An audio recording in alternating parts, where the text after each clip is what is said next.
Dostlar bana qaranglar, 97 million so'm 2025-yil hamma ishlari qilingan, damoz bor ekan. 2025 7500 km yurgan, 13 yumshoq balon, tonirovka ruxsat. Salon qismına keladigan bo'lsak, yaxshi chexollar. Mana linoleum poliklari tashalgan. Obshivkasining holatini qaranglar.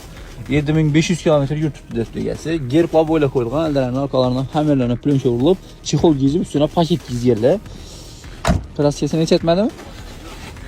Hammerlari cho'tki bo'lib turibdi, kraskasini chatmadi, full shumka bo'ldi deb egasi. Yonboshlarini ko'ringlar, metan gazlari bor. Yonboshlari. Gap yo'q. Damoza shu Espero qalpoq bilan 13 tonirovka bo'ldi, boshqa hech vajh kerak yo'q vallah. Konkret bo'lib turadi. 2025 ni izlaganlar bo'ladigan bo'lsa, 97 million so'm bor ekan. Kimga qiziq bo'ladigan bo'lsa, bosib bersangizlar bo'ladi. Nomer aytishadi. 91lik 094 50 70. Kimga qiziq bo'ladigan bo'lsa, ana bog'lansizlar. Damozni zo'rini izlaganlar bo'lsa, yana bosib bersangizlar bo'ladi.